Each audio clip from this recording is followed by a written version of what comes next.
सोचो अगर तुम्हारी पूरी फैमिली को कोई बर्बाद कर दे और वो आराम से स्कूल जाने लगे जैसे कि कुछ हुआ ही नहीं है, आराम से अपनी ज़िंदगी बिताने लगे और पूरी दुनिया के सामने इनोसेंट बन रहे हैं वो लोग। तुम क्या करोगे? क्या तुम उन लोगों को सच में माफ़ कर सकते हो या फिर उन लोगों को कुत्ते की मौत दिलाओगे? तो गाइस, आज हम लोग एक ऐसे मांगा को एक्सप्लेन करने वाले हैं। इस मांगा का नाम है जुजिका नो रोकुनिन। इसका ऑथर का नाम है शिडेयो नाकाटाके। ये एक कम्प्लीटली साइकोलॉजिकल थ्रिलर मांगा है। इस मांगा में कोई भी रोमांटिसिज्म और थेरेपी नहीं है। ये पूरी तरीके से आपको ट्रॉमा दे जाएगा। तो गाइस, मैं पहले ही बता देता हूँ, ये मांगा कोई भी नॉर्मल इंसान के लिए नहीं है। कमजोर दिल वाले थोड़ा साइड हट जाओ क्योंकि ये मांगा आपके लिए नहीं है। तो हेलो गाइस, मैं ज़ाइनोक्सिस नहीं हूँ, ज़ाइनोक्सिस का एडिटर हूँ मैं। ज़ाइनोक्सिस अभी कुछ दिनों के लिए बिजी है, तो मैं आ गया हूँ आपको मनोरंजन करने के लिए। अरे भाई रुक जाओ, पैसा मत फेंको, वैसा मनोरंजन की बात नहीं कर रहा हूँ मैं। अगर तुमने कभी बुलिंग देखा है या तुम्हारे खुद के साथ ही बुली कभी हुआ है तो ये मांगा तुम्हारे लिए बहुत रिलेटेबल हो सकता है। ये तुम्हें अंदर से हिट भी कर सकता है। और गाइस, मैं एक चीज़ बता देता हूँ कि यहाँ का मेन कैरेक्टर कोई अदर्स मांगा या एनिमे की तरह पावर अप और लेवल अप नहीं करेगा। यहाँ के हमारे जो मेन कैरेक्टर है वो सीधे अपना इंसानियत खो देगा, और इंसानियत खोने का जो प्रोसेस है वो प्रोसेस उसे एक पेनलेस मॉन्स्टर में टर्न कर देगा। सो हेलो गाइस, मैं पहले भी बता चुका हूँ कि मैं ज़ाइनोक्सिस नहीं हूँ। ज़ाइनोक्सिस आपका मांगा और एनिमे का स्टैंडर्ड बहुत हाई लेवल कर दिया है। मैं एडिटर आपका मांगा और एनिमे का स्टैंडर्ड लो लेवल करने आ गया हूँ। यानी कि इतनी ट्रॉमेटाइज मांगा मैं आपको आज बताने वाला हूँ कि आपको 2 मिनट के लिए लगेगा कि मैं क्यों मांगा और एनिमे की दुनिया में आया हूँ। So let's start the video. आज की इस वीडियो में हम लोग इस मांगा का 1 to 5 चैप्टर एक्सप्लेन करने वाले हैं। सो मैं बहुत ही ब्रीफ एक्सप्लेनेशन दूंगा क्योंकि अगर मैं ऐसा नहीं करता हूं तो वीडियो बहुत ज़्यादा लॉन्ग हो जाएगा, फिर आप सब लोग मुझे ही गाली देंगे कमेंट सेक्शन में। सो अगर आप चाहते हैं कि हर एक चैप्टर का अलग से एक्सप्लेनेशन मैं करूँ तो कमेंट सेक्शन में बताइए, मैं ज़रूर से कर दूंगा। तो गाइस, मांगा के शुरू में दिखाया जाता है हमारे मेन कैरेक्टर शुन उडामा को। ये एक 12 साल का लड़का है जो एलिमेंट्री स्कूल में पढ़ता है। ये सोचा था अपनी ज़िंदगी को बहुत हंसते खिलाते जिएगा, लेकिन इसका लाइफ एक हिल में टर्न होता है। तो हमें दिखाया जाता है और 5 लड़के, जो 5 लड़के उसे बुली करते थे। उनमें से जो हेड लड़का था बुली करने के लिए उसका नाम था कियो शिगोकू, और जो अदर्स 5 लड़के थे उनका नाम था कुगा डाइशी, ओशिरो युगा, सेनकोजी कत्सुमी, मदोका हिरो। मांगा के शुरू में हमें दिखाया जाता है कि वो 5 लड़के हमारे मेन कैरेक्टर को बहुत बुरी तरीके से बुली करता है। बारिश के अंदर उसे बहुत बुरी तरीके से मारता है, और जो बुली हेड था केयो शिगोकू वो हमारे मेन कैरेक्टर को गला दबोच देता है। शुन उडामा का एक बार प्रेजेंट कंडीशन सोचो गाइस आप लोग।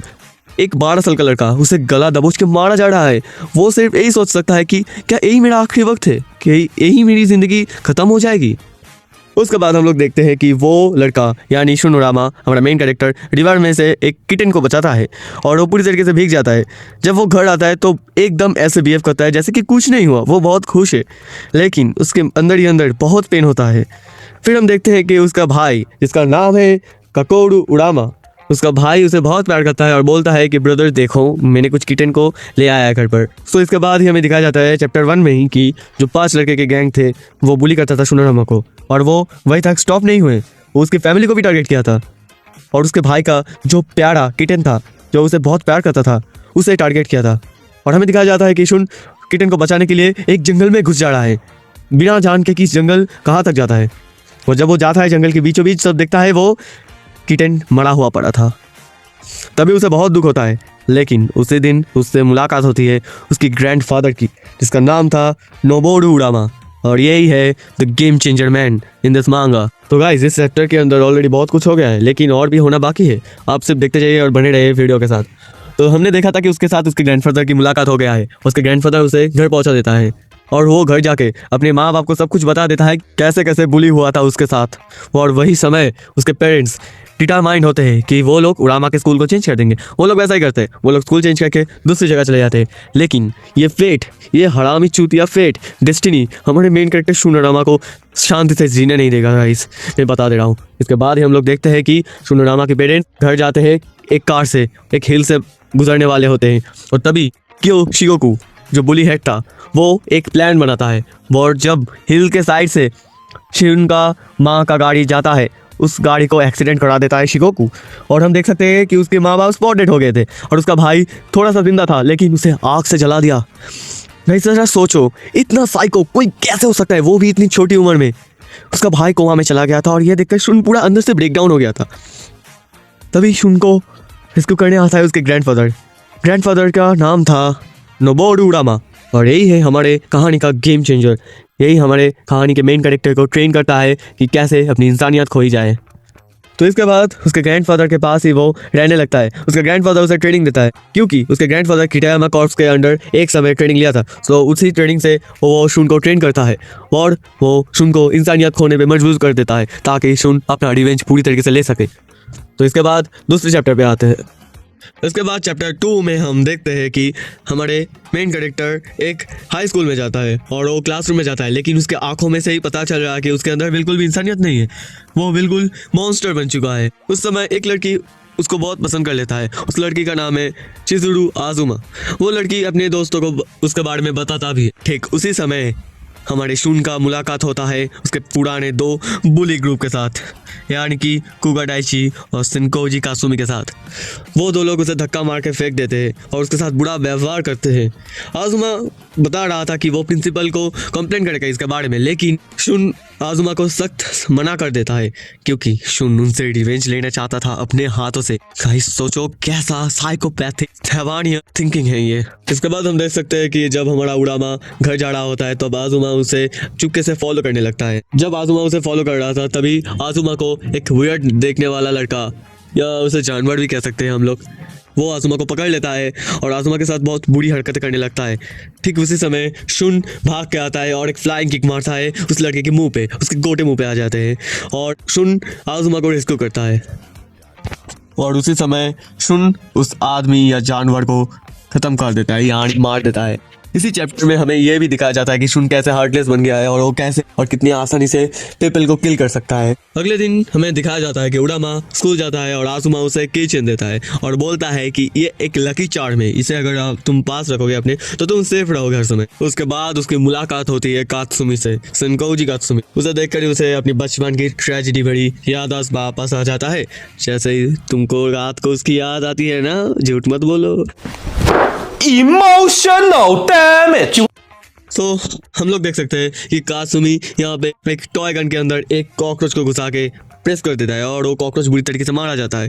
तो इस पैनल से हमें यही समझाया जाता है कि कासुमी उम्र से छोटा हो सकता है, लेकिन वो कितना साइकोपैथिक था। एक एनिमल को इतनी बुरी तरीके से वो मार सकता था और वो भी हंसते हंसते।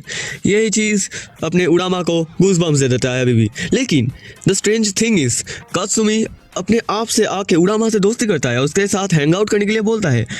पूरा 2-3 दिन हैंग आउट करने के बाद भी कासुमी एकदम नॉर्मल लगता है और उरामा पूरी तरीके से हैरान हो जाता है कि भाई ऐसा कैसे कोई अपने आप को चेंज कर सकता है, क्योंकि उरामा ने उसके ग्रैंडफादर को एक चीज़ प्रॉमिस किया था, हर एक इंसान को एक मौका मिलना चाहिए अपने आप को चेंज करने के लिए, और 4 साल एक इनफ टाइम है अपने आप को चेंज करने का। ये चीज़ उसके ग्रैंडफादर ने उसे कहा था। ये भी बताया था कि अगर तुम्हारे वो 5 दोस्त वो अगर अपने आप को चेंज कर दिया तो तुम उनसे रिवेंज नहीं लोगे, और अगर वो लोग अपने आप को चेंज नहीं किया तो तुम उन्हें कुत्तों की मौत दोगे। तो इसीलिए उरामा बहुत टेंस्ड हो गया था कि क्या सच में कासुमी इतना चेंज हो गया है, क्या वो अपनी रिवेंज अब नहीं ले सकता। और इसके बाद ही आता है असली सरप्राइज। कासुमी एकदम से एक कैट को बचाने के लिए ट्रक के सामने आ जाता है और वो कैट को बचा लेता है और उरामा बहुत शॉक्ड हो जाता है कि कैसे हो सकते हैं ये सब। ठीक उसी समय कासुमी का रियल इंटेंशंस वापस आ जाता है। वो बोलता है एकदम से सरप्राइज मदरफकर्स और हमला कर देता है उरामा को। आजुमा उसे बचा लेता है कुछ तरीके से। इसके बाद हमें दिखाया जाता है कि एक घर में उरामा और आजुमा को हाथ बांध के रख दिया है और आजुमा हमें बताता है कि उसका जो अगले दिन का जो हादसा हुआ था वो कासुमी ने रिकॉर्ड कर लिया था। उसके बाद हम देखते हैं कि कासुमी बहुत बुरी तरीके से उन लोगों को थ्रेट करता है और मारता है। वो एक नेल गन लेके उन लोगों को थ्रेट करता है एंड सडनली वो उरामा को उस नेल गन लेके अटैक करता है और उरामा के शरीर के कई जगह नेल से बहुत जोर से लगता है। लेकिन द स्ट्रेंज थिंग इज उरामा को एक भी पेन फील नहीं हुआ। वो कैजुअली ऑरा फार्मिंग करते करते बोलता है कि मुझे कुछ भी दर्द नहीं हो रहा। Thanks to you, you guys bullied me so hard in the past that only death can be painful to me. Nothing more nothing less. इसके बाद हमें दिखाया जाता है कि उड़ामा अपने बातों में उसे फंसा लेता है और उसके हाथ में एक स्विच था, जो स्विच अगर कात्सुमी दबा देता तो वो स्विच पूरी बिल्डिंग को आग में जला देता, क्योंकि हर जगह केरोसिन गिरा था। और उड़ामा अपने बातों में फंसा के उससे वो स्विच फेंकने के लिए मजबूर कर देता है। और उसी समय जिस टेक्निक से उड़ामा के हाथ बांधा गया था, उड़ामा को वो टेक्निक बहुत अच्छे से पता था और वो बहुत अच्छे से बहुत आसानी से अपने हाथ को निकाल लेता है और बोलता है कि हमारे शरीर में बहुत सारे जॉइंट्स होते हैं और मैं ऑलमोस्ट सभी जॉइंट्स को अपने हिसाब से मूव कर सकता हूँ, और तू कात्सुमी मेरा कुछ भी नहीं बिगाड़ सकता, तू मेरा लोड़े के भी काबिल नहीं है कात्सुमी। और ये बोलकर ही हमें दिखाया जाता है दूसरी पैनल पे। इसके बाद हम देख सकते हैं कि उड़ामा ने कात्सुमी को एक दूसरे रूम पे लटका के रखा था और उसके सामने यानी कि उसके चेस्ट और उसके पेट में पीलिंग मशीन से स्किन उतार दिया था। सर आप सोचिए, रिवेंज लेना एक चीज़ है, ब्रूटली रिवेंज लेना एक चीज़ है, और कुत्तों की मौत एक चीज़ है। यहाँ पे उड़ामा हर एक लिमिटेशन, हर एक हद को पार कर देता है गाइस। जरा आप सोचिए ये कितना मॉन्स्टरस थॉट है कि पीलिंग मशीन से आपका स्किन को उतार दिया जाएगा और आपका जो नर्वस सिस्टम है पूरी तरीके से ओपन टू एयर हो जाएगा।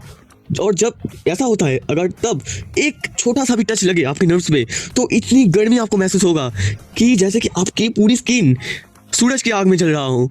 और उसी समय कात्सुमी की उस ओपन स्किन पे उड़ामा एक शूट गन से शूट करता है।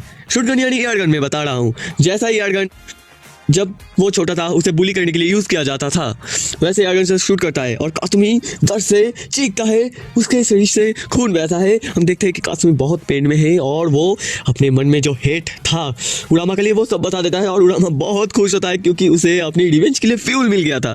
वो और क्या चाहता था, वो पूरे दिल से कात्सुमी की मां चुन देता है। कात्सुमी को वो बहुत बुरी तरीके से मार देता है।